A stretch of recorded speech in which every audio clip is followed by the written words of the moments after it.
Sarah was a 28-year-old Canadian traveler exploring Barcelona for the first time. She was staying in a small hotel near the Gothic Quarter and decided to spend the afternoon wandering through the narrow, winding streets. The neighborhood was beautiful, filled with historic architecture and charming cafes, but it was also very crowded with tourists. Sarah felt excited but a little nervous about exploring solo. She wanted to discover hidden corners and experience authentic Barcelona, so she left her hotel without writing down the address. At 2 o'clock on a Tuesday afternoon, she set off on her adventure, map in hand. After walking for about 30 minutes, Sarah realized something was wrong. The streets all looked similar, and she couldn't recognize any landmarks she had passed before. She checked her phone to use GPS, but there was no signal in this part of the city. Her heart began to race a little. Sarah tried to stay calm and pulled out her paper map, but it wasn't detailed enough to show which street she was actually on. She asked several other tourists for directions, but they were also lost and confused. Sarah felt the weight of her mistake. She should have memorized her hotel address or written it down somewhere safe. As Sarah stood on a corner, looking at her map and feeling worried, she noticed a small cafe with tables outside. An elderly woman was sitting there, enjoying a glass of water. Sarah took a deep breath and decided to ask for help. She walked over to the cafe and saw a man inside arranging some chairs. He was Miguel, the owner of the cafe. When Miguel noticed Sarah looking confused and holding her map with a worried expression, he immediately invited her inside. He brought her a cold glass of water and asked her in basic English where she needed to go.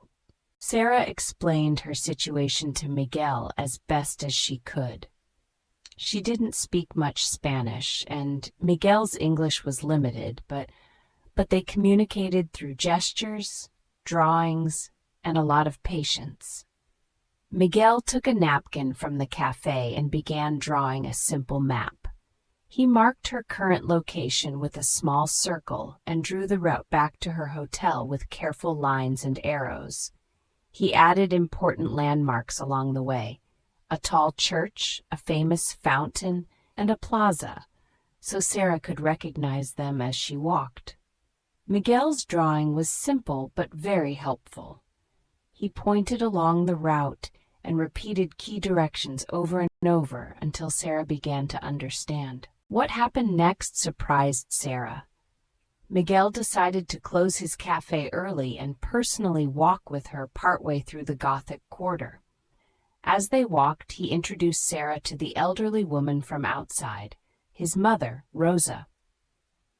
Rosa had lived in Barcelona her whole life and spoke no English, but she smiled warmly and took Sarah's arm as they navigated the streets together. They stopped at a beautiful viewpoint overlooking the city, and Rosa began telling stories about Barcelona's history, gesturing and speaking slowly so Sarah could follow along. Miguel translated when necessary. Rosa also shared her own travel story from 40 years ago when she had traveled to Paris and gotten lost, just like Sarah. As the sun began to set, Miguel and Rosa walked Sarah to a street she recognized near her hotel. Sarah felt so grateful that she didn't know what to say. Miguel refused any payment for his help, saying that this was simply what neighbors and community members did for each other. Before saying goodbye, Sarah exchanged contact information with both Miguel and his mother. She promised to visit Miguel's cafe again before leaving Barcelona.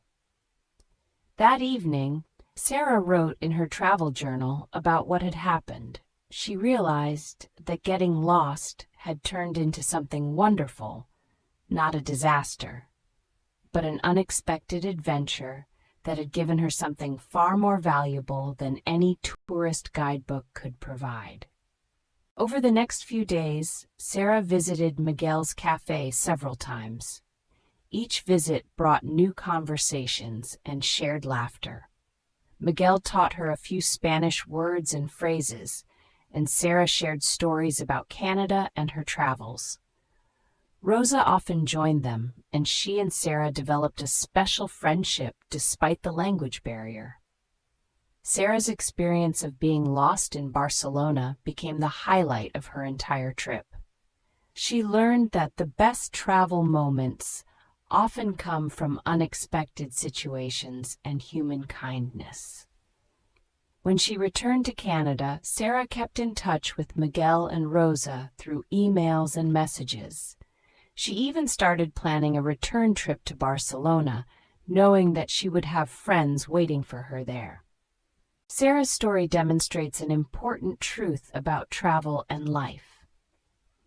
Sometimes the most meaningful experiences come not from perfectly planned itineraries, but from moments when things don't go according to plan. Being lost forced Sarah to be vulnerable and ask for help, which opened the door to genuine human connection. Miguel and Rosa, by showing kindness to a stranger, enriched their own lives as well. The three of them discovered that language is just one way to communicate. Kindness, patience, and genuine interest in another person can bridge any gap. Sarah's adventure in the Gothic Quarter taught her that travel is not just about seeing places, but about connecting with people and understanding different ways of living. Question 1. Why couldn't Sarah use her phone to get directions in the Gothic Quarter? A. Her phone battery died. B. She had no phone signal in that part of the city. C. She forgot her phone at the hotel. D. Her phone was too old to work in Spain.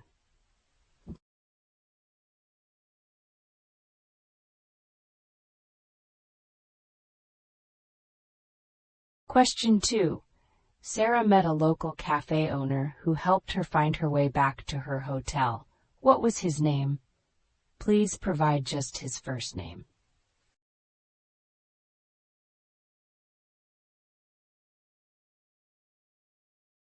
Question 3. How did Miguel help Sarah when she was lost? Describe at least 2 different ways he assisted her.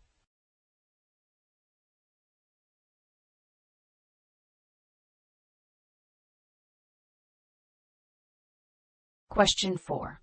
What was the main positive outcome of Sarah getting lost in Barcelona? A. She learned Spanish fluently. B. She found a new hotel that was better than her original one. C. She made a new friendship with Miguel and his mother and learned about local culture. D. She won a prize for being the most lost tourist in Barcelona.